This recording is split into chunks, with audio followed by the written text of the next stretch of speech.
Que no crezca la cantidad de dinero.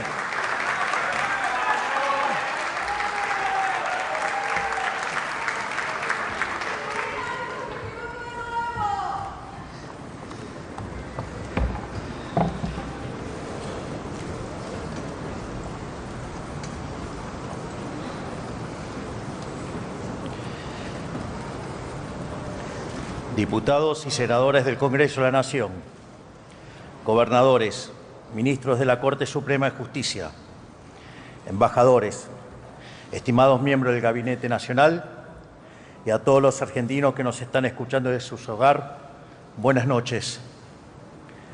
Hoy estamos aquí reunidos, como establece la Constitución Nacional en su artículo 99, para dar cuenta del Estado de la Nación y así dar inicio a un nuevo periodo legislativo.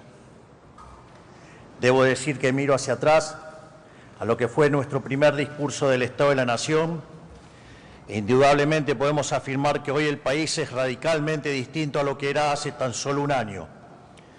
Pero antes de hacer un balance acerca de lo que ha sido este primer año de gestión de la nueva Administración, quiero hacer una breve reflexión.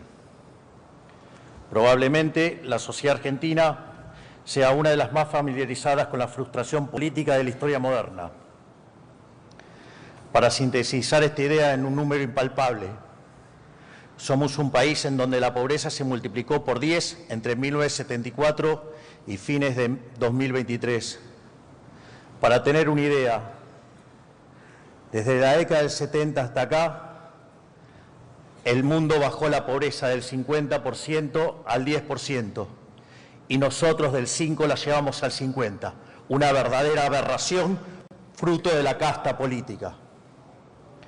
Eso quiere decir que la única experiencia que tuvieron los argentinos a lo largo de la mayoría de sus vidas fue una senda de deterioro de su poder adquisitivo, una larga agonía con pequeños intervalos de crecimiento, rápidamente frustrado por brutos masazos de realidad. Es natural que después de tantas décadas transitando esta espiral de empobrecimiento, para una gran mayoría la decadencia se sienta como una fatal e inescapable situación o una dolencia crónica a la que uno amargamente se acostumbra. Por programas económicos insostenibles y por infinitas promesas incumplidas, cada nueva experiencia política ha traído más frustración que la anterior. Por eso se habla de la ciclotimia política argentina. Nos ilusionamos con un cambio, chocamos, nos desencantamos y el ciclo comienza nuevamente, borrando con el codo lo escrito con la mano. Que se quede tranquila que no lo vamos a repetir, vas a crecer en libertad.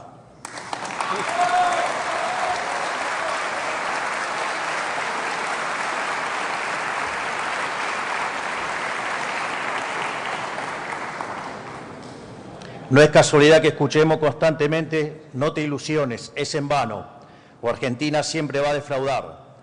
Tampoco es casualidad que las últimas elecciones las haya ganado el primer presidente liberal libertario, un completo outsider del sistema. Es algo que jamás hubiese ocurrido si los políticos tradicionales hubiesen mejorado nuestras vidas. La Argentina, durante 100 años, giró como una calecita en un sendero decreciente, dando vueltas sobre su propio eje, y erosionando en cada vuelta su economía, su credibilidad y la calidad de vida de sus ciudadanos. ¿Y por qué fallaron todos nuestros intentos de salir? La respuesta es simple, porque siempre se partió desde un diagnóstico equivocado. Nadie nunca cuestionó el eje sobre el que giraba la calecita, la mano negra del Estado omnipresente. Todas las falsas dicotomías de nuestra historia, campo o industria, dólar barato o caro, peronismo o antiperonismo, escondieron atrás la misma constante. Y la política siempre defendió al Estado con uñas y dientes, viendo la administración pública como un botín a ser conquistado. Eso es el verdadero modelo de la casta.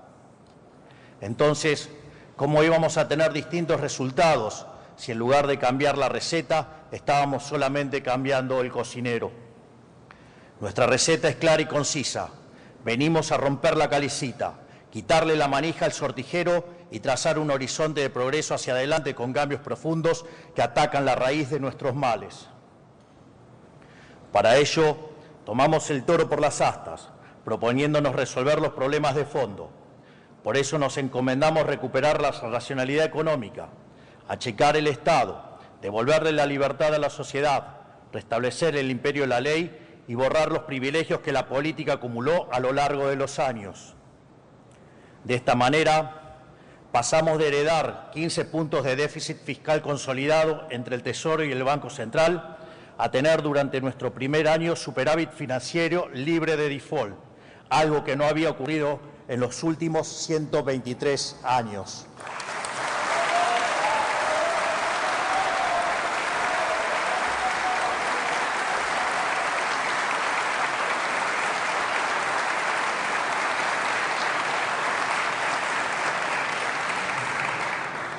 En paralelo a la disciplina fiscal, le aplicamos un torniquete a la emisión monetaria y gracias a estas dos anclas hemos reducido la inflación de una manera sin precedentes, incluso a una velocidad más rápida que la propia convertibilidad, que hasta el día de hoy era el programa de estabilización más exitoso de nuestra historia.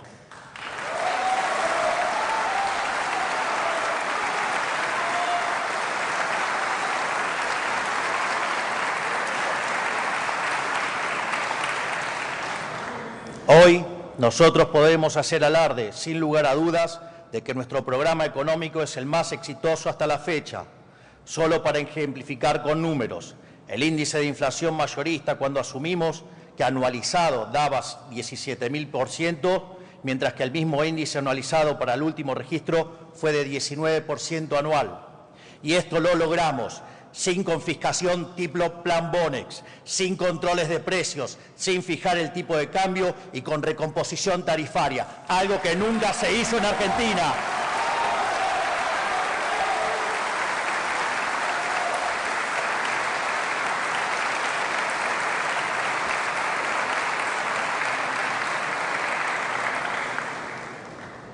Gracias a quitarle a la política el poder de regular los precios a su antojo, logramos solucionar problemas de desabastecimiento de sectores claves como el de los combustibles y pudimos corregir el enorme problema de precios relativos que nos dejaron. Al asumir, teníamos cerca de 20 tipos de cambio diferentes, con una brecha entre el oficial y el libre que había llegado a niveles del 200%. Hoy la brecha se encuentra en valores inferiores al 15%.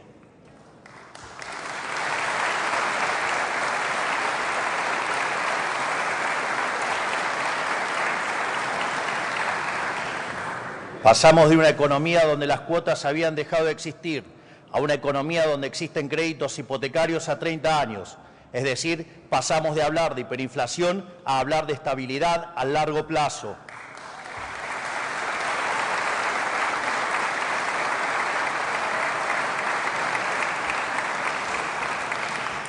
En el camino eliminamos y redujimos impuestos y aranceles de distinto tipo. El señoriaje, esto es, la emisión de dinero para financiar el déficit que se traducía en inflación y que le robaba a los argentinos 15 puntos del PBI. El impuesto país, las retenciones a las exportaciones de manera definitiva para las economías regionales y de manera transitoria para los productos tradicionales que tarde o temprano las vamos a terminar de eliminar.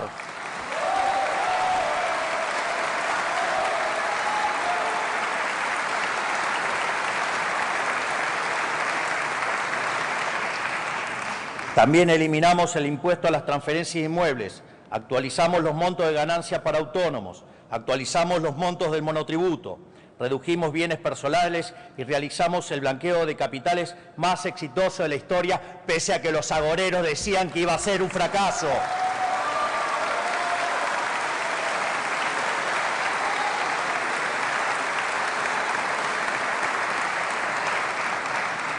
Además, redujimos aranceles a una gran cantidad de importaciones, eliminamos impuestos externos para la compra y venta de autos y redujimos derechos de importación para autos eléctricos e híbridos. Como consecuencia de todo esto, la economía en el año 2024, punta a punta, en términos interanuales, no solo no cayó, sino que creció entre las puntas alrededor del 5%. Esto ocurrió contra todos los augurios de los agoreros del fracaso, que pronosticaban una caída vertical de la actividad económica de la que no íbamos a recuperar. Esto es interesante porque cualquier otra experiencia con la mitad de ajuste sí hubiera derivado en caídas entre el 10 y el 15% del PBI. Entonces, cuando empezamos a hacer el ajuste, dijeron que era imposible, que ni siquiera íbamos a poder lograr un punto de ajuste en el propio 2024. Y en el primer mes de gestión, gracias a ese coloso que tenemos como ministro de Economía, que es Luis Toto Caputo, alcanzamos el equilibrio fiscal en el primer mes de gestión.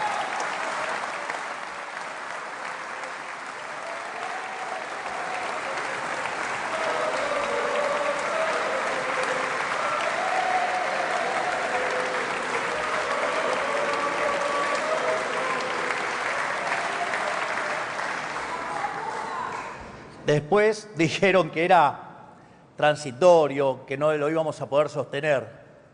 Y cuando con el correr de los meses veían que el equilibrio fiscal seguía, empezaron que igual no íbamos a poder bajar la inflación, que se iba a estacionar en el 30 y bajó, que se iba a estacionar en el 20 y bajó, que se iba a estacionar en el 8 y bajó, que se iba a estacionalizar en el 4 y bajó, y seguimos haciendo que la inflación baje.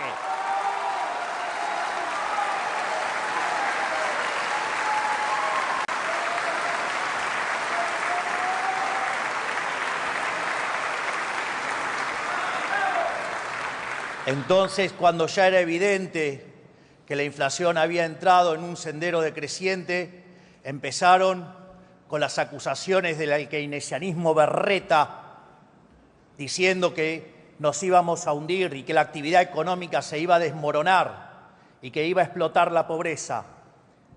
Qué malas noticias para ustedes keynesianos de acá y de todo el mundo, porque no solo eso, digamos, la actividad en medidas desestacionalizado, diciembre contra diciembre, terminó subiendo 4,8%, sin estacionalidad 5,5%. Desde abril que la economía no para de crecer y que ustedes keynesianos no pueden parar de llorar.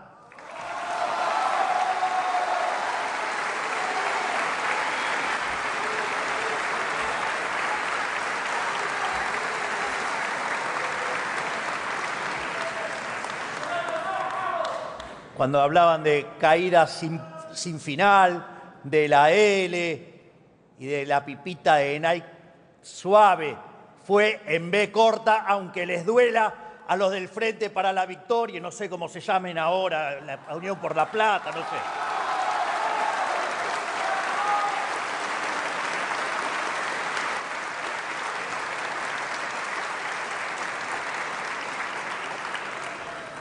En definitiva, nuestro programa de ajuste fue expansivo. Fue expansivo porque, tal como dijimos durante la campaña, la gran mayoría del ajuste recayó sobre el sector público y no sobre el sector privado, al que le devolvimos cerca de 15 puntos del PBI al eliminar el déficit fiscal. Y además le devolvimos 5 puntos adicionales, dado el crecimiento económico entre diciembre 23 y diciembre 24. Fruto de ello es que observamos cómo la pobreza en la frecuencia mensual medida por la Universidad Torcuato Di Itela, que metodológicamente es similar a la de CEDLAS, de la UCA y el propio Ministerio de Capital Humano o el INDEC en una frecuencia semestral, bajó del 56% al 33%, que en cantidad de habitantes se traduce en 10 millones de personas que salieron de la línea de la pobreza.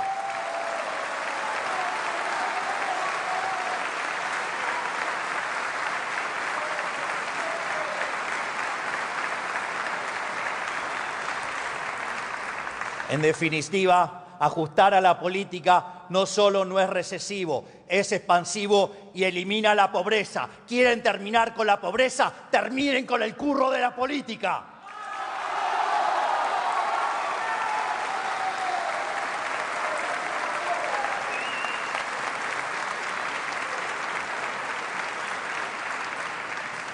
Esta caída de la pobreza se vio impulsada por la baja de la inflación, el aumento sostenido de los salarios reales y las jubilaciones, y el aumento de la AUH en términos reales y del plan alimentar, dado que para nosotros la reconstrucción argentina debe hacerse con todos adentro, en serio, no en discursos.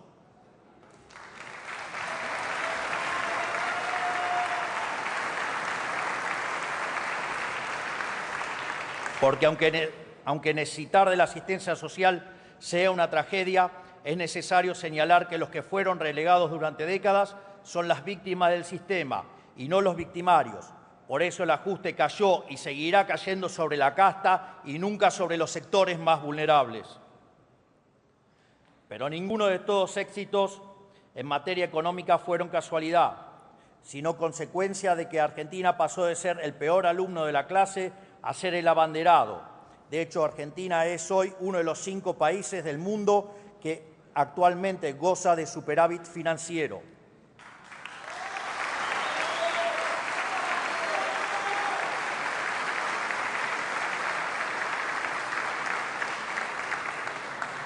Eso explica también que los vaivenes históricos del prime time televisivo no redunden en cimbronazos económicos para decepción de políticos mezquinos y mandriles. Cuando los fundamentos del programa se mantienen, el ruido de la coyuntura no es otra cosa que eso, solo ruido. Al mismo tiempo, nos propusimos achicar el Estado de manera absoluta. Así fue como cerramos más de 200 áreas del Poder Ejecutivo con funciones duplicadas u obsoletas y echamos a más de 40.000 empleados públicos cuyos sueldos cargaban sobre las ya castigadas espaldas del sector privado. Para ver la ridiculez del Estado presente y las aberraciones que hicieron para estafar a los argentinos con el Estado, tomé uno de los tantos ejemplos que tenemos para contar, que es, por ejemplo, el de la agencia de viajes. Entonces, teníamos dirección de agencia de viajes. Además, teníamos dirección de control de agencia de viajes. Y además teníamos dirección de registro de agencia de viajes. Un escándalo, todo armado para estafar a los argentinos de bien en favor de la casta política.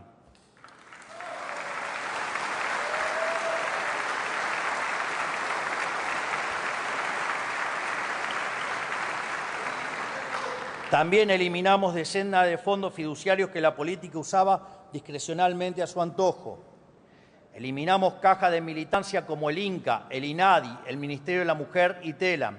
Y volvimos superavitarias empresas emblemáticas de la militancia deficitaria, como Aerolíneas Argentinas, AISA, Intercambio y ENARSA, entre otras, mientras empezamos a dar los primeros pasos para la privatización de todas las empresas públicas, porque entendemos que el Estado no está para reemplazar al empresario.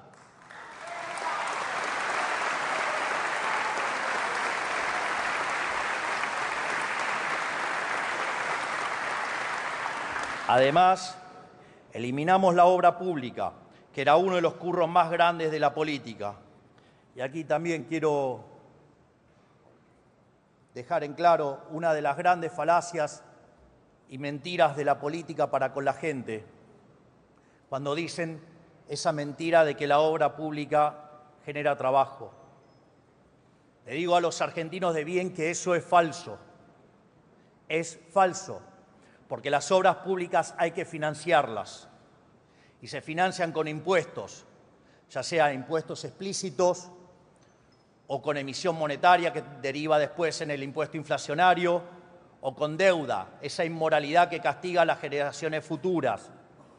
Por lo tanto, cuando se financia la obra pública, se quita capacidad de demanda en otros sectores y el empleo que se crea con la obra pública es empleo que se destruyó en otras áreas de la economía, áreas donde sí la gente quería gastar y no estas cosas de prepo hechas por el Estado que solo benefician a aquellos que la ejecutan y a nada a los argentinos de bien. Por lo tanto, espero que por lo menos del debate público, después de quedar claro esto, erradiquemos esa mentira de que la obra pública no genera puestos de trabajo. La obra pública genera impuestos.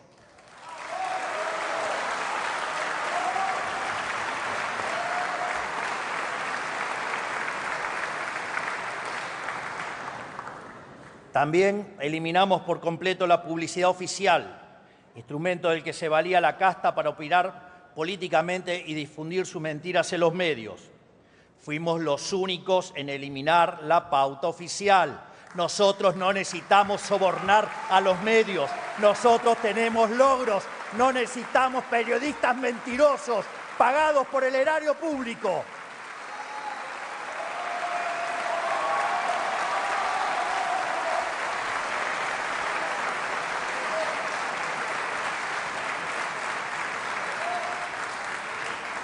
Le quitamos potestades ridículas al Estado que nunca se le debieron haber concedido.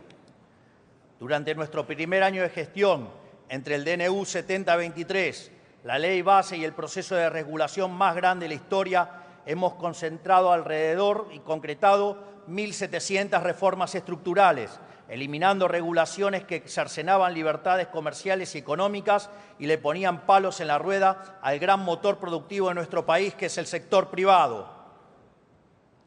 Acá también quiero hacer un ejemplo que ese maravilloso y superlativo ministro que tengo, que es el ministro de Regulación, el doctor Federico Sturzenegger.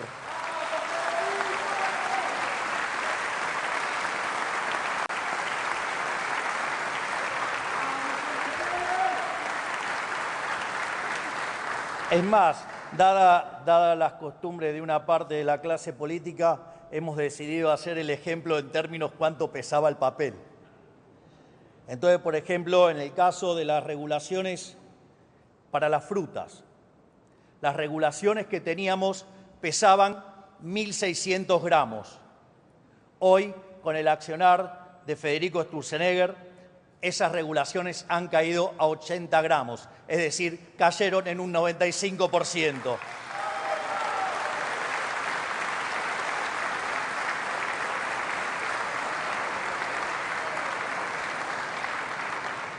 Creo que casi no hace falta que lo diga, pero ese correlato entre lo que pesaban las regulaciones tenía otro correlato en otro tipo de papeles, digamos, a veces verdes y a veces europeos, porque entran más en el mismo peso.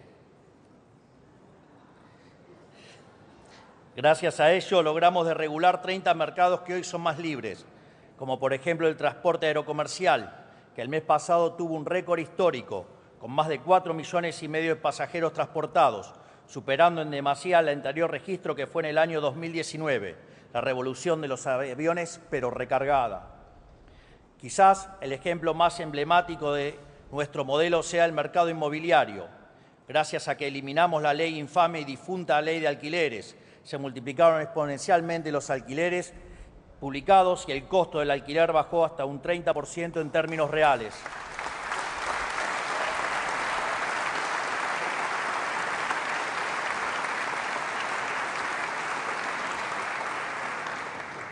En materia de capital humano, eliminamos el curro de los gerentes de la pobreza, quitándole el poder de extorsión a un grupo de piqueteros sinvergüenzas que obligaban a los más necesitados a marchar por sus propias causas bajo amenaza de robarles la asistencia social.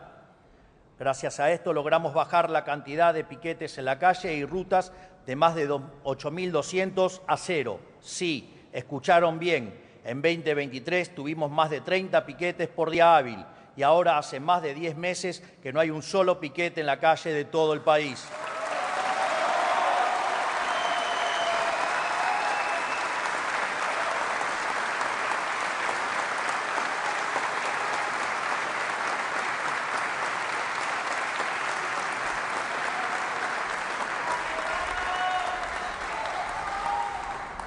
En materia de seguridad nacional, bajo el liderazgo de la doctora Bullrich, durante 2024 vimos el índice de homicidio más bajo de los últimos 25 años, habiéndolo bajado 11 puntos en comparación a 2023, es decir, que tuvimos el índice de homicidios más bajo de Sudamérica.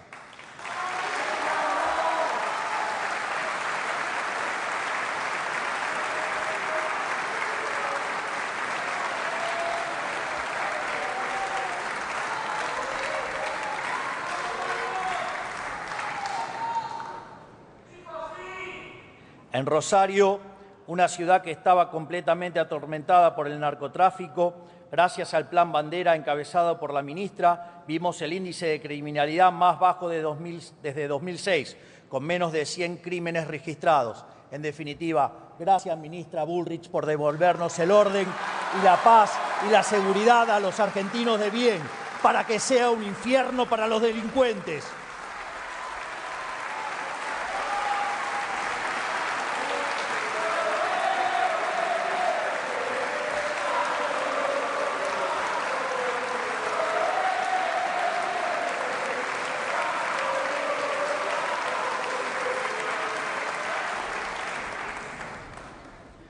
También aprobamos los proyectos de reiterancia y reincidencia, junto a la ley antimafias, para fortalecer un principio universal que durante tanto tiempo estuvo olvidado en estas tierras: el que las hace, las paga.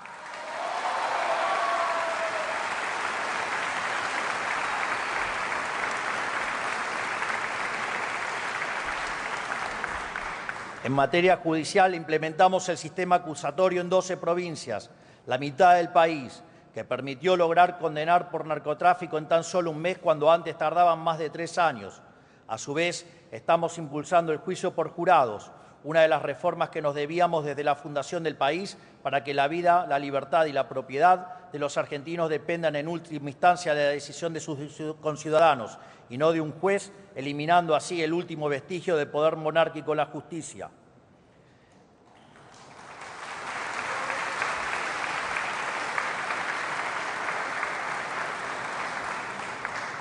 En lo que requiere defensa, estamos reequipando y jerarquizando nuestras Fuerzas Armadas nuevamente después de décadas de olvido y de desprecio hacia ellos. Tan solo esta semana llegó el primero de los 24 F-16 que compró nuestra administración, la adquisición de armamentos más importante de los últimos 40 años.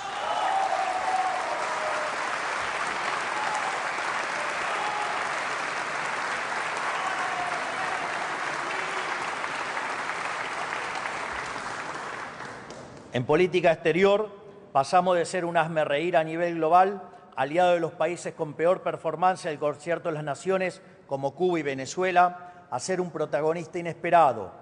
Hoy, producto de nuestra ambiciosa política económica y de nuestras posiciones férreas en política exterior, los ojos del mundo se posan sobre la Argentina después de mucho tiempo y en algunos casos incluso toman nota del trabajo que hemos hecho para aplicarlo en sus propios países, como está haciendo Elon Musk al frente de la cartera de regulación en los Estados Unidos.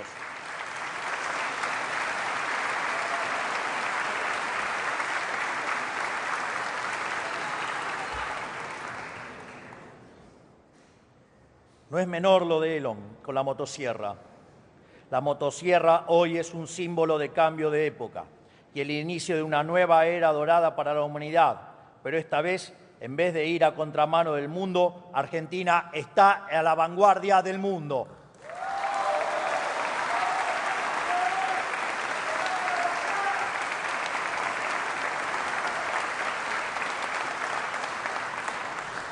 Creo que, haciendo este breve repaso de los miles de cosas que han cambiado en el último año, podemos afirmar de manera inapelable que el Estado de la Nación es hoy mucho más prometedor que el que teníamos hace un año. Durante la campaña presidencial, invitamos a todos los argentinos a juzgarnos por nuestras ideas.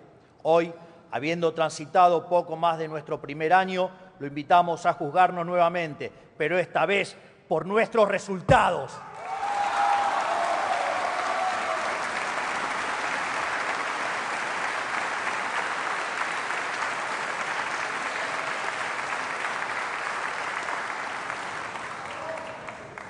Esto es sumamente importante, porque si la resignación argentina es producto de las promesas incumplidas, su redención dependerá de que cumplamos nuestra palabra, y lo vamos a hacer a rajatabla.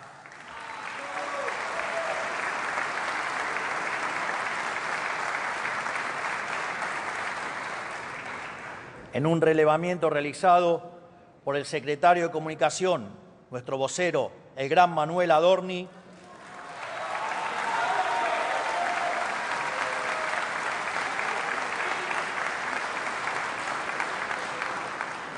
hemos concluido que en nuestro primer año de gestión, es decir, 25% del tiempo de nuestro mandato, ya hemos cumplido o estamos cumpliendo más del 75% de nuestras promesas, algo inédito en la historia argentina.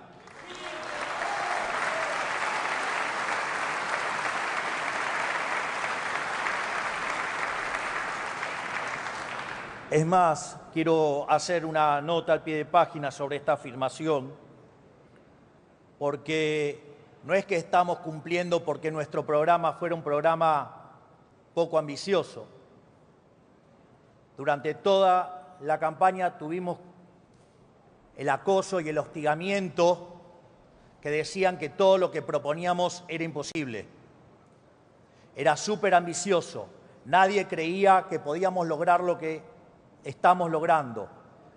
Y en ese sentido, no solo estamos haciendo cosas que prometimos en campaña, sino que además estamos haciendo muchísimas más cosas que las que prometimos en campaña.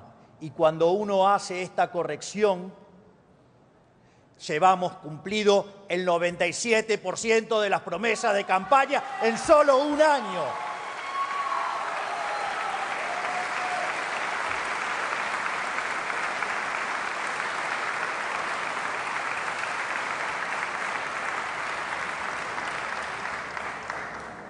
Y es por ello que quiero hacer un alto en el discurso, porque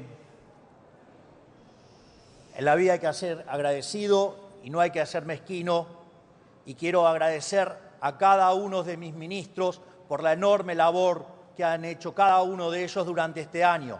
Quiero dar las gracias al doctor Guillermo Francos, a Toto Caputo, a Santiago Bausili, a Patricia Bullrich, a Sandra Petovelo, a Federico Sturzenegger, a Luis Petri, a Mariano Cuneo Libarona, a Mario Lugones, a Gerardo Huerten, a Manuel Adorni y Karina Milei por permitirme liderar el mejor gobierno de la historia argentina.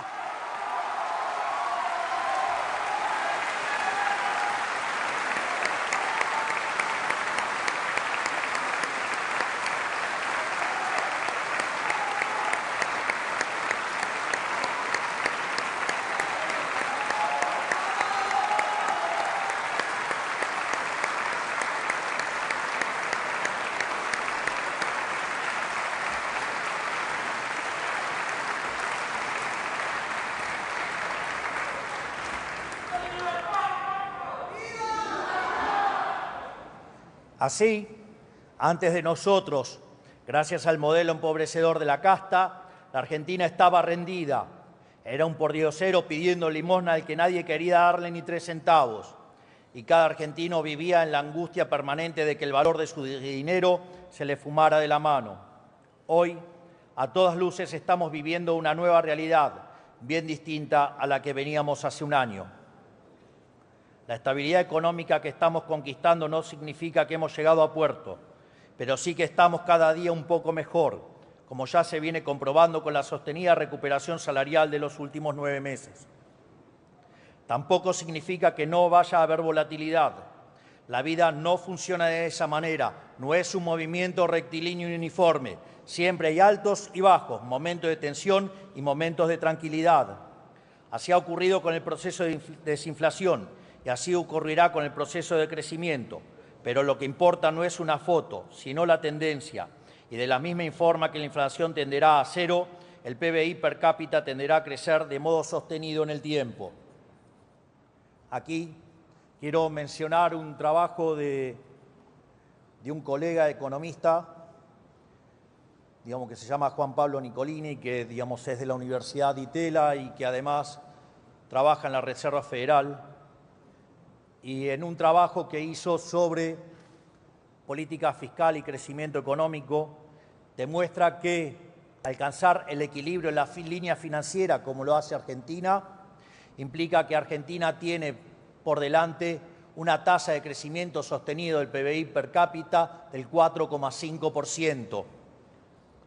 Y a eso hay que agregarle algunas cuestiones adicionales, porque el trabajo no hace diferenciación entre lo que es la caída del riesgo país, que lo recibimos cerca de 3.000 puntos básicos y hoy está rondando en los 750. Tampoco habla que el equilibrio alcanzado fue hecho en base a reducir impuestos, bajar el gasto público y no como se hacía antes los ajustes aumentando la presión impositiva. Tampoco contempla la enorme cantidad de reformas estructurales que hemos hecho. Solo el DNU 7023 y la Ley Bases representan una reforma estructural 8 veces más grande que la reforma que hizo Carlos Menem cuando fue el mejor gobierno de la historia hasta ahora.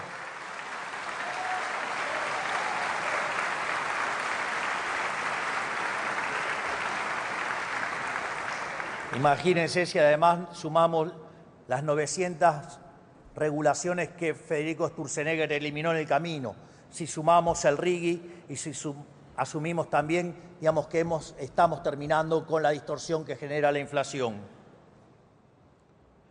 Pero Roma no se construyó en un día y la realidad es que lo que he hecho hasta ahora es apenas una pequeña muestra de lo que el país necesita para curarse de forma definitiva. Para lograr ese objetivo necesitamos tener un modelo sustentable en el tiempo, un ordenamiento jurídico que proteja el fruto del esfuerzo de cada argentino y un modelo institucional acorde al país con ambición de grandeza. Por eso necesitamos seguir llevando a cabo innumerable cantidad de reformas de fondo. El único camino para reconstruir la Argentina es el del reformismo permanente. Al año pasado lo bautizamos el año de la defensa de la vida, la propiedad y la libertad, porque fue el año en el cual le dijimos basta al modelo de la casta política y dimos los primeros pasos en la dirección del modelo de la libertad. Este año será el año de la reconstrucción de la Argentina. Ya sentadas las bases, debemos empezar a reconstruir los cimientos de nuestra gran nación, pero nada de todo eso será posible si no avanzamos en atacar los problemas estructurales del país. Nuestros equipos están trabajando en más de una docena de leyes de fondo, es decir, que ponen los cimientos sobre los que debe construirse este nuevo edificio. Estos proyectos atacan desde cuestiones económicas hasta cuestiones administrativas del Estado, financieras, penales, civiles, cuestiones vinculadas a la seguridad nacional, nuestro sistema de inteligencia, cuestiones vinculadas al comercio, a la propiedad privada y una serie de temas estructurales que hacen del diseño institucional de un país que debe pensar en grande. Hoy quiero aprovechar para mencionar algunas sobre las que estamos trabajando. En función de la predisposición de este Congreso, de la dinámica de la campaña electoral que comienza en breve y de la secuencialidad económica necesaria, estas reformas podrán ser abordadas o bien durante este periodo legislativo o las abordaremos a partir del 11 de diciembre de este mismo año.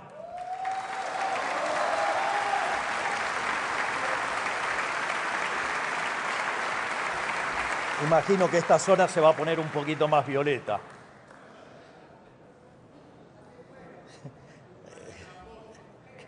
Sí, y decanta.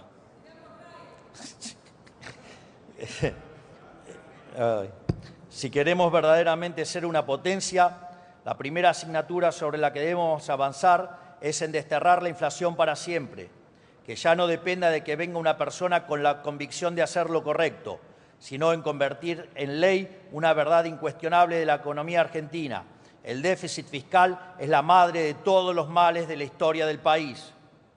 De las 22 crisis que se registraron desde el inicio del siglo XX, 20 tienen origen fiscal, el cual ha oscilado entre alto y extravagantemente alto, lo cual a la postre se ha traducido en endeudamiento con su posterior default, en financiamiento con emisión monetaria, que derivó en inflación e hiperinflación, o aumentos de impuestos que ahogaron el crecimiento mientras cercenaban la libertad económica e individual. En consecuencia, debemos transformar en obligatorio el equilibrio fiscal para cualquier presupuesto estatal, sea nacional o subnacional, pero no alcanza con el equilibrio fiscal. Es necesario acompañarlo con una reducción severa del gasto público para devolverle a la sociedad lo que hoy el Estado le confisca vía impuestos.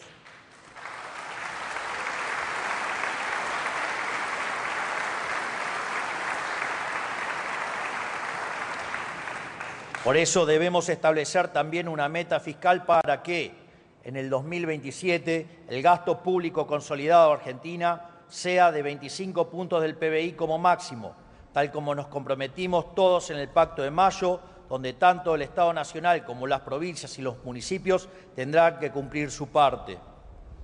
Porque cuanto menor sea el tamaño del Estado, habrá mayor libertad económica, mayor crecimiento económico, mayor ingreso per cápita y, por ende, menos pobres en la Argentina. Es decir, el verdadero trade-off es entre si estamos dispuestos a aceptar más gasto público para tener más pobres. Yo prefiero achicar el Estado y que haya menos pobres en la Argentina.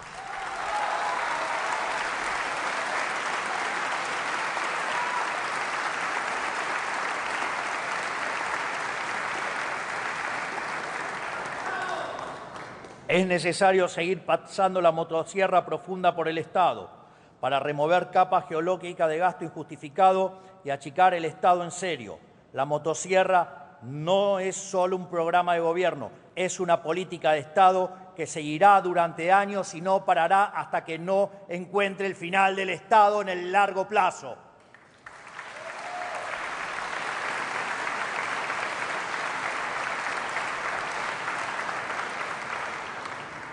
Hay que revisar área por área del Estado y ninguna es más importante que privatizar las empresas públicas, porque aunque hoy sean superioritarias por primera vez después de 15 años, no dejan de ser una carga para el sector privado. Si bien la Ley Bases y el DNU 7023 incluyeron elementos fundamentales para dar los primeros pasos en reformar el mundo del trabajo, necesitamos profundizar este camino. El régimen laboral que impera desde hace 50 años quedó completamente obsoleto y hoy lo único que hace es proteger con beneficios a las pocas personas que van quedando en el sector formal mientras expulsa cada año a millones a la informalidad. Este es el principal motivo por que el empleo privado formal no crece desde hace casi 15 años.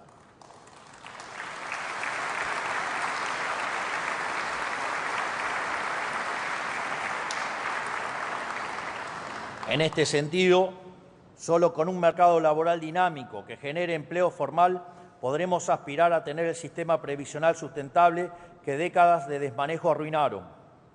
También es imperativo llevar a cabo una reforma impositiva estructural para así reducir en un 90% la cantidad de impuestos nacionales y pasar a tener únicamente 6 impuestos, terminando con el infierno logístico que implica tributar en Argentina. Sumado a eso, el espíritu de la reforma en la que estamos trabajando es brindarle autonomía fiscal a las provincias en los impuestos que hoy recauda el Estado Nacional en su nombre. De este modo, el Estado Nacional establecerá un piso mínimo para cada impuesto sustancialmente inferior al total actual y luego las provincias podrán elevarlo a su criterio, lo que indudablemente generará una competencia fiscal entre las provincias que dinamizará así sus economías. Del mismo modo, necesitamos devolverle a los argentinos la libertad de comerciar con quienes deseen, para que bienes y servicios ingresen al mercado local y así cada uno pueda comprar libremente productos de mejor calidad a mejor precio. Durante décadas, bajo la premisa de proteger a un puñado de puestos de trabajo, se le encareció deliberadamente el costo de vida a millones de argentinos, en muchos casos forzándolos incluso a adquirir bienes de dudosa calidad a precios completamente distorsionados. No es justo que solo quienes pueden pagarse un viaje al exterior puedan comprar lo que deseen a precio internacional. Tiene que ser para todos. Abrir los mercados también le abrirá las puertas del mundo a las empresas argentinas para que puedan salir a vender nuestros productos a 8.000 millones de personas en un contexto internacional donde lo que la Argentina tiene para ofrecer será muy requerido. También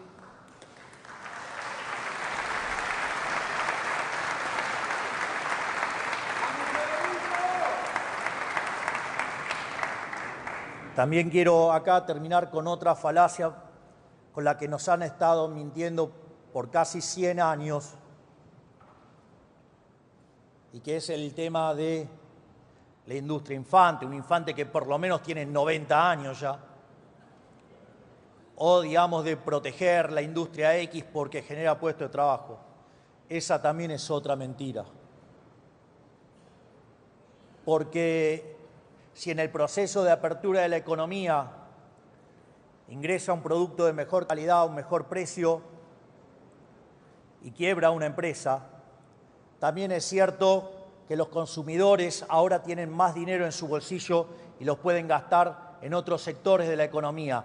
Por lo tanto, digamos, se reasignará el empleo y irá a sectores donde es más productivo y donde hay mayores salarios y por ende hay mayor bienestar para todos. Por lo tanto, basta de la mentira proteccionista, porque en el fondo no es ni más ni menos que un curro entre los políticos y los empresarios prebendarios.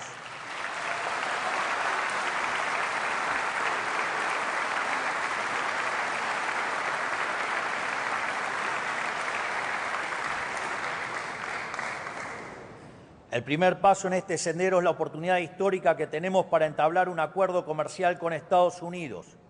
Una oportunidad que ya se nos presentó hace 20 años y dejamos pasar, desaprovechando el último gran boom de crecimiento que vio el planeta.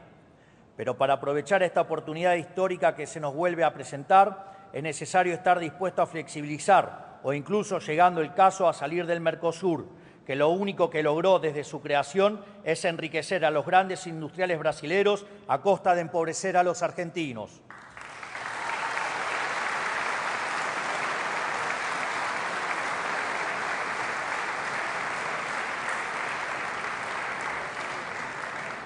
Pero hace falta ir aún más profundo, restableciendo la inviolabilidad de la propiedad privada, para lo cual hace falta descender al subsuelo de las leyes, los códigos civil y comercial y procesal civil y comercial. Urge devolverle la libertad de asociación a todos los argentinos, reduciendo las prerrogativas de Estado y aumentando las de cada ciudadano. Es inadmisible que los individuos no tengan derecho a pactar acuerdos libremente entre sí sin la intromisión de cualquier juez de poca monta, cuyo capricho a menudo está aparejado de ataduras políticas o económicas. Aquí es donde se juega la famosa seguridad jurídica por la cual la política reclama hace años, pero por la que nunca hizo nada. Esto se resuelve con un código civil y comercial claro e impermeable a la interpretación maliciosa de cualquier juzgado. Además, el orden público y la vida social en paz deben volver a ser la regla y no la excepción en la Argentina. Actualmente tenemos un sistema judicial y un código penal repleto de grietas por los que se coló el virus del antipunitivismo, que además de estar moralmente mal, demostró su estrepitoso fracaso. Lo vimos esta semana en la trágica noticia de Kim Gómez, una nena de tan solo 7 años que fue brutalmente asesinada. Quiero expresar mis condolencias para con su familia y asegurarles que tienen el compromiso de este presidente para luchar incansablemente contra el flagelo de la inseguridad.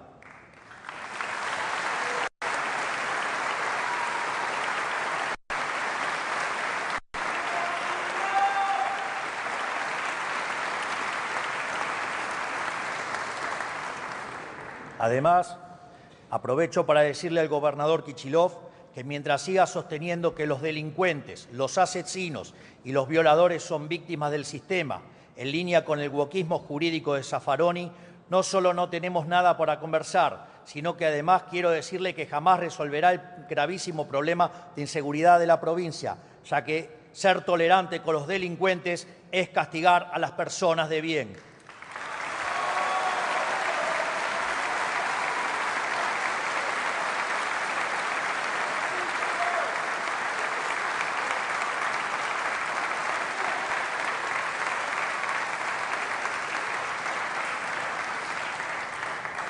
Si quiere resolver el problema, tiene 2 alternativas: abandonar esa visión abolicionista y castigar a los criminales, o correrse del camino y dejarnos resolver el problema nosotros, porque si hay algo que caracteriza a este gobierno nacional es que no nos tiembla el pulso y los problemas los arreglamos en serio.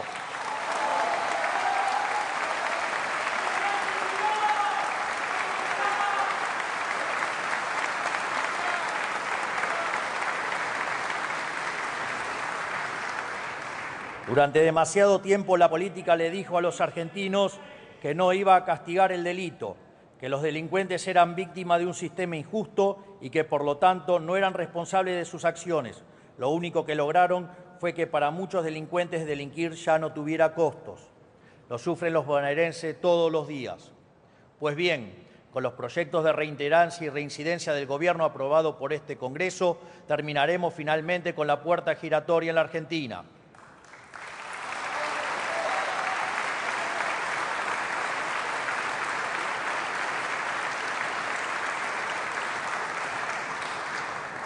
Además, la implementación del nuevo Código Procesal Penal en todo el país está demostrando de forma inapelable su capacidad de acelerar los tiempos de un juicio de años a meses, y tenemos la responsabilidad de extender el funcionamiento de este sistema a todas las provincias del país. Pero la eficacia del proceso penal es solo una arista de la cuestión. Necesitamos elevar los costos para quienes delinquen. Por eso necesitamos aprobar la ley de baja de la edad de imputabilidad, para que quienes son lo suficientemente conscientes para cometer crímenes de adultos paguen las consecuencias de sus actos como adultos.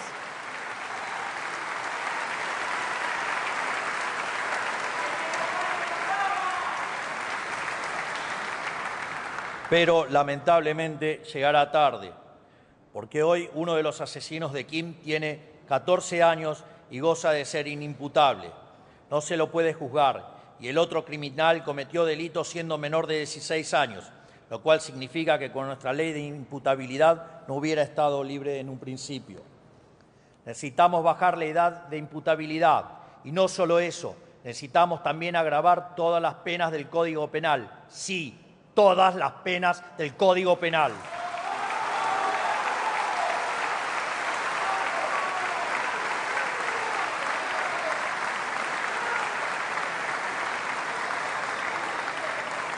Emprendiendo así la reforma del Código Penal más importante de los últimos 100 años, algo que tiene que ocurrir en carácter de urgente. Pero el problema no se limita al crimen ordinario. El narcotráfico y el terrorismo representan un peligro claro y presente para los argentinos. Desde las ciudades tomadas por el narco hasta la tragedia de la familia Vivas, todos los días nos recuerdan que los argentinos necesitamos instrumentos para luchar contra quienes quieren atentar contra nuestras vidas. No tendremos piedad con el crimen organizado ni con el terrorismo. Para ello, la flamante ley antimafia nos permitirá meternos sin la intermediación de gobiernos locales en las madrigueras del narcotráfico. Además, estamos trabajando en una ley de seguridad nacional que le provea herramientas al Estado Nacional, a nuestro servicio de inteligencia y a nuestras fuerzas para perseguir a quienes quieren atentar contra la vida de los argentinos.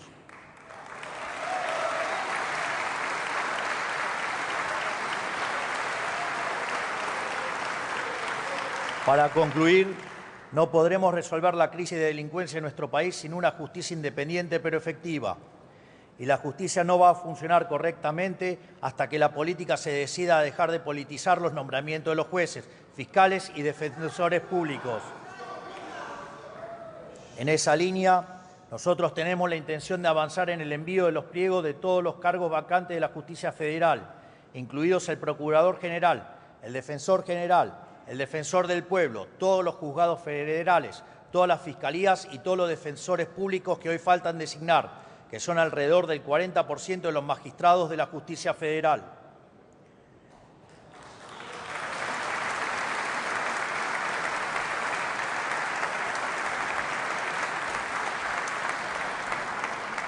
Esto tiene que ser obvio para todos. Es imposible que la justicia cumpla su deber si funciona al 60% de su capacidad. Esperamos que la política esté a la altura de esta urgencia nacional y no politice la aprobación de los pliegos, a diferencia de lo que ocurrió este año con los candidatos a conformar la Corte Suprema. Si queremos ser un país serio, también debemos llevar a cabo una reforma migratoria.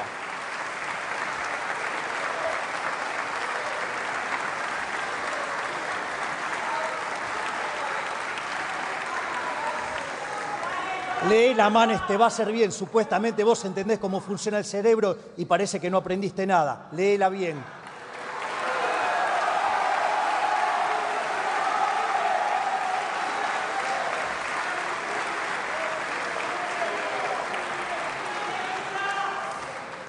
Quizás tu versión es con inteligencia artificial y cambia de libertaria a kirchnerista como hiciste vos, Manes.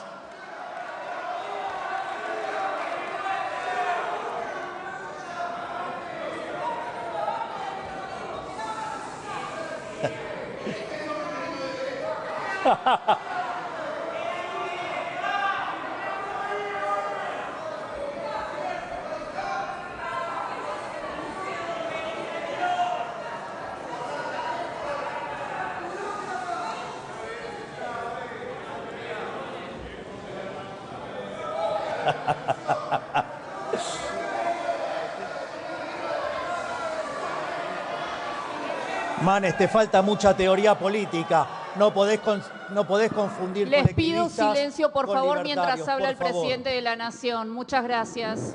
Te falta mucha lectura, Manes.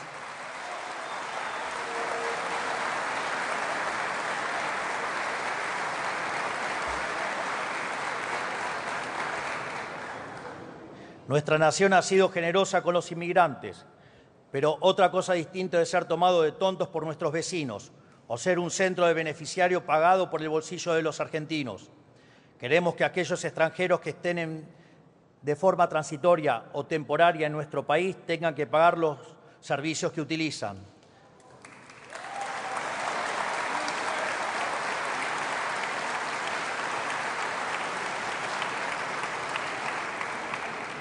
También debemos permitir a las universidades cobrarles a quienes no son residentes permanentes, así como es necesario endurecer severamente las condiciones de deportación para los extranjeros que delinquen.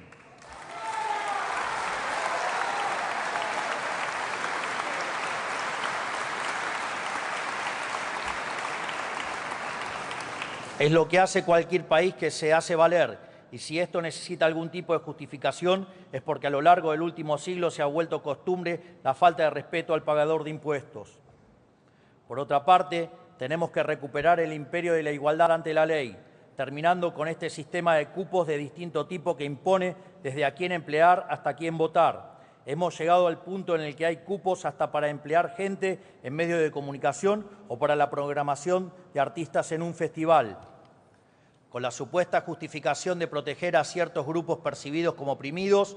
Hemos perjudicado injustamente a los demás, vulnerando la igualdad ante la ley que consagra nuestra Constitución.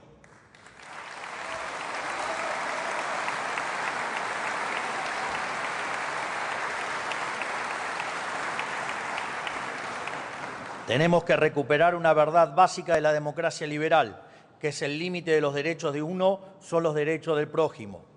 Estos son unos pocos de los tantos proyectos de reforma de fondo en los que estamos trabajando y en los que avanzaremos en la medida que la dinámica política y la secuencialidad económica lo requieran. Finalmente, pero no por eso menos importantes, para hacer realidad estos proyectos y los cambios que el pueblo argentino demanda, estamos avanzando en un acuerdo con el Fondo Monetario Internacional para poder terminar de sanear el balance del Banco Central y salir del cepo cambiario definitivamente durante este año.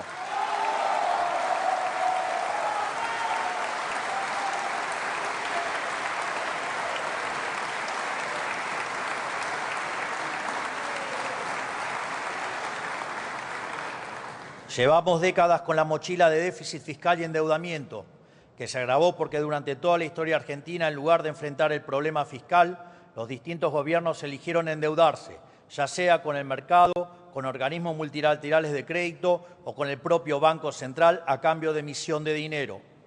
Por eso, hoy, gracias a la solvencia de nuestro programa económico, estamos en condiciones de emprender este nuevo acuerdo sin aumentar nuestra deuda bruta.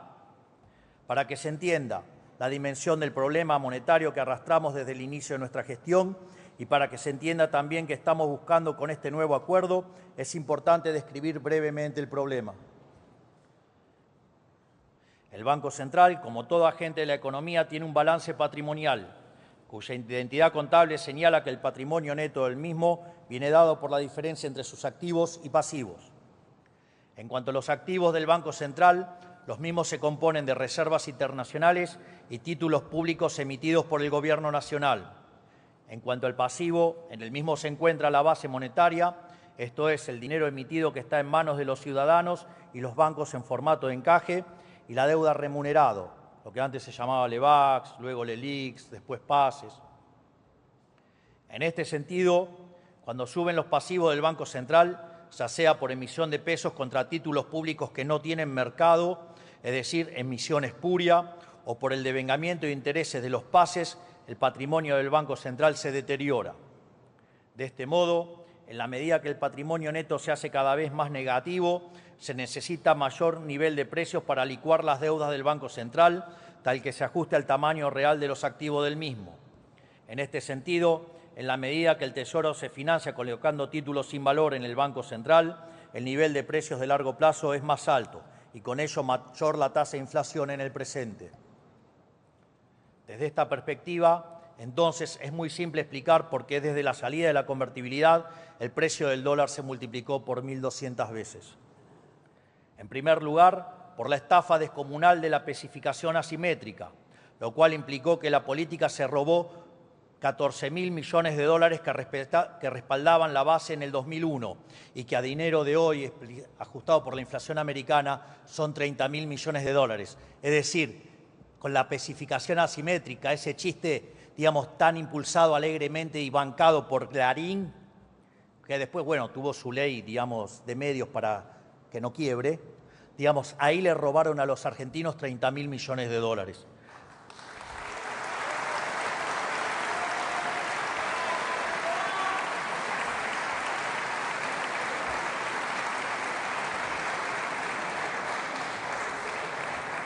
La segunda estafa fue el Fondo del Bicentenario, cuando por el capricho electoral de Cristina Fernández de Kirchner se extrajeron del Banco Central 10.000 millones de dólares, que a dinero de hoy serían 15.000 millones de dólares. O sea, ahí le robaron al Banco Central 15.000 millones de dólares, que en el fondo se lo robaron a todos los argentinos vía impuesto inflacionario. Sin embargo, el saqueo de los políticos por medio del Banco Central no se acaba con esas dos estafas monumentales, sino que a eso hay que sumar los 25.000 millones de dólares futuros en el 2015 y los 40.000 millones de las IRAs en el 2023.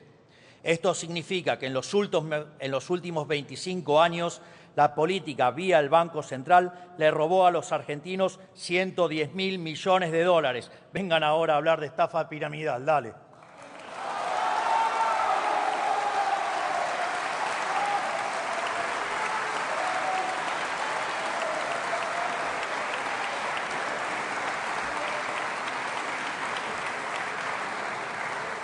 Por lo tanto, ante semejante destrucción del activo del Banco Central, no debería sorprender el desastre inflacionario que hemos vivido en los últimos 20 años. Y dado que el dólar es un precio más de la economía, es casi natural que se haya multiplicado por 1.200 veces, como dije antes.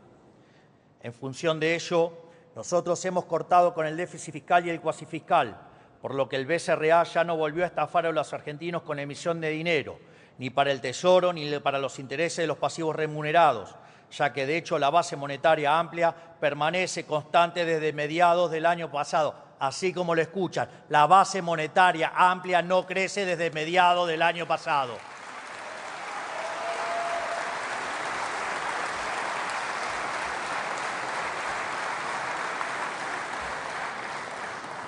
Tampoco se buscó la solución mediante la toma de deuda en el mercado, ya que la deuda consolidada de la nación bajó en 30.000 millones de dólares. Nosotros no proclamamos el desendeudamiento en palabras, lo hacemos en los hechos.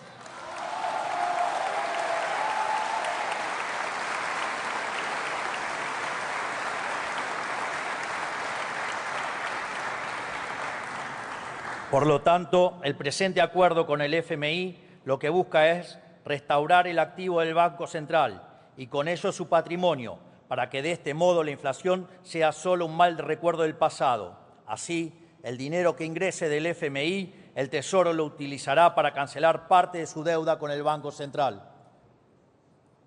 Al mismo tiempo, se podría objetar que si bien la deuda bruta permanece constante, hay un cambio en el acreedor.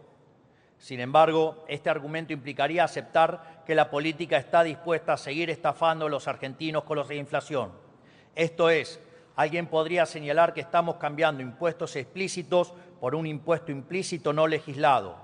Sin embargo, lo interesante aquí es que nosotros vamos a honrar nuestros compromisos y los fondos para enfrentar esta deuda surgirán de un mayor ajuste fiscal vía reducción del gasto público, de modo tal que la operación resultante en una transferencia de riqueza desde el Estado a todos los argentinos de bien y en especial a los segmentos más vulnerables de la población, ya que ellos son los más castigados por el impuesto inflacionario.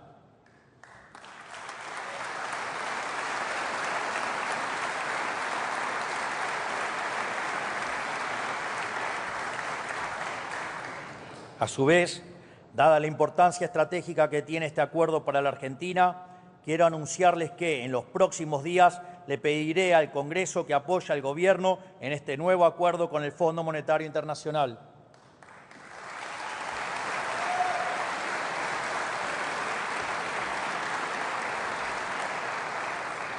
Este nuevo acuerdo nos brindará las herramientas para allanar el camino hacia un esquema cambiario más libre y eficiente para todos nuestros ciudadanos y para poder atraer mayores inversiones que se traduzcan en menor inflación, mayor crecimiento y nivel de empleo, con las consecuencias mejores salarios que implican menor cantidad de pobres e indigentes.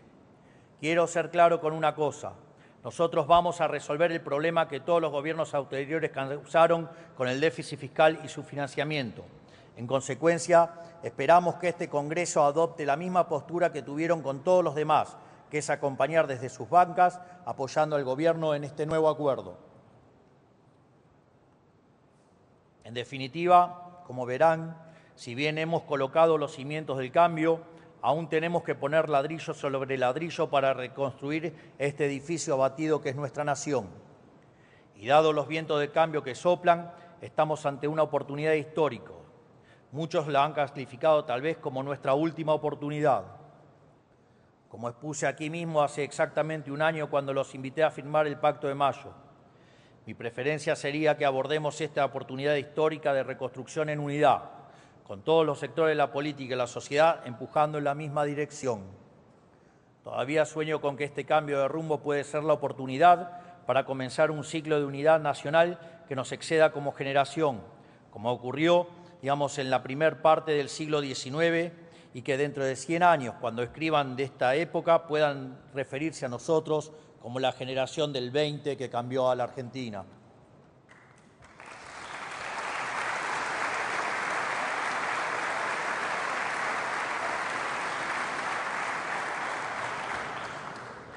A nosotros no nos motiva el poder. Somos el primer caso en la democracia moderna que entra al año electoral sin hacer política económica teñida por el ciclo político. Porque no tenemos una ambición de poder, lo único que tenemos es una ambición reformista.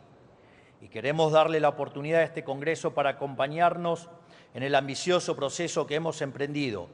Así podrían quizás recomponer su relación con la sociedad que hoy parece irremediablemente rota. Espero que tomen esta invitación por lo que es, una chance para participar de la tabula rasa que siempre hemos predicado y creemos necesaria para la reconstrucción nacional. Pero si fueran a declinarla, francamente, no nos sorprendería. Este Congreso ya demostró una y otra vez que entre ustedes y los argentinos, algunos no tienen problema de elegirse siempre a ustedes, en especial los que no vinieron.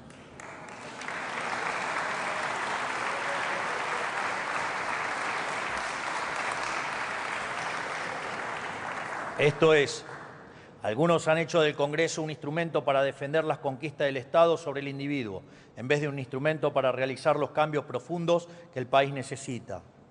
Y ni que hablar de aquel sector de la política que está tan rancio al cambio y enemistado con la razón que ni siquiera se digna bajar al recinto para escuchar una apertura de sesiones legislativas.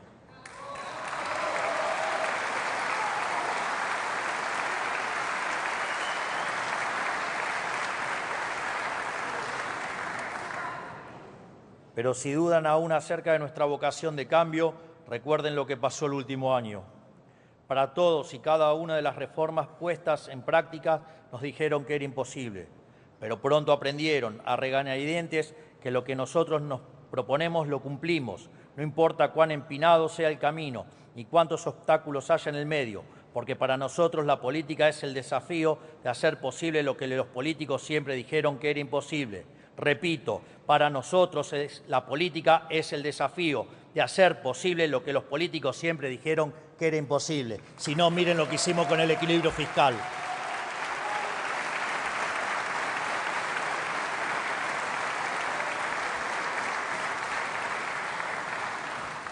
Por eso, si este Congreso eligiera no acompañar de forma mayoritaria al Gobierno Nacional en esta propuesta que les extiendo, sepan que eso no detendrá el proceso de cambio que el pueblo argentino nos encomendó.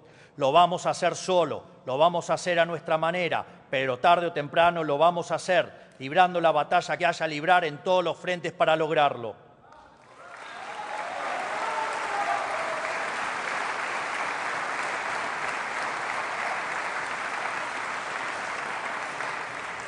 Pelearemos en el Congreso de la Nación, pelearemos en las provincias y en los municipios, en la legislatura y consejos deliberantes. Daremos la batalla de visitante en los medios analógicos y lo haremos de local en las redes sociales. Lo haremos en la calle si así lo demanda la historia. Y nunca, pero nunca nos rendiremos. Jamás nos vamos a rendir.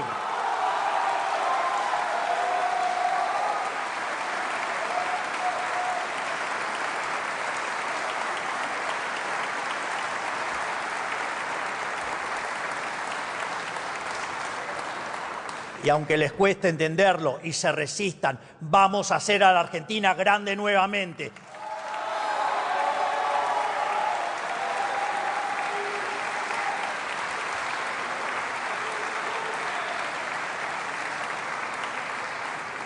Si aceptan mi propuesta, veré que están dispuestos a involucrarse en lo que el país necesita. Caso contrario, habrán demostrado que el único camino para cambiar el país es cambiar este Congreso. Por todo lo expuesto, queda claro que estamos ante una disyuntiva. ¿Queremos seguir aplicando las mismas recetas fallidas que nos llevaron al borde del precipicio o queremos salir adelante? Solo hay una forma de hacerlo, hacer de una vez por todas lo que corresponde. Yo me niego a creer que lo mejor de este país ya pasó. Al contrario, estoy convencido de que lo que mejor está por venir. Ahora la elección está en sus manos y los ojos del pueblo argentino están sobre todos ustedes. De esta manera, quedan inauguradas las 143ª sesiones ordinarias de nuestro Congreso de la Nación.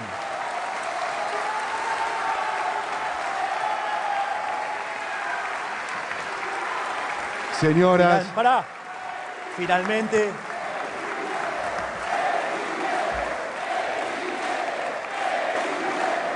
habiéndose cumplido el objetivo de esta solemne asamblea, queda levantada la misma. Ah, perdón. digo, no te apures. Perfecto, perdón. En definitiva, que Dios bendiga a los argentinos, que las fuerzas del cielo nos acompañen y ¡viva la libertad, carajo! ¡Viva la libertad, carajo! ¡Viva la libertad, carajo! Habiéndose cumplido el objetivo de esta solemne asamblea, queda levantada la misma. Señoras y señores, han sido las palabras del señor presidente de la Nación, doctor Javier Milei.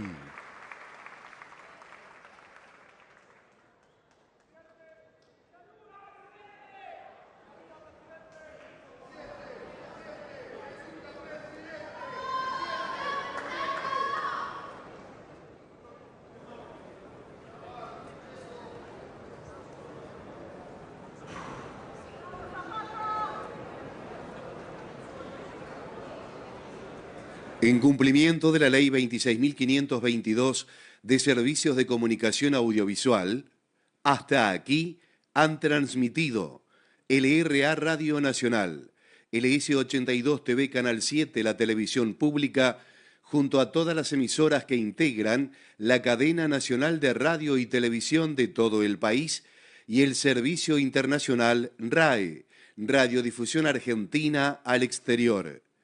Con motivo de haberse dado inicio al acto de apertura de las sesiones ordinarias del año 2025, hemos escuchado el mensaje especial para todos los argentinos del señor presidente de la Nación, doctor Javier Milei.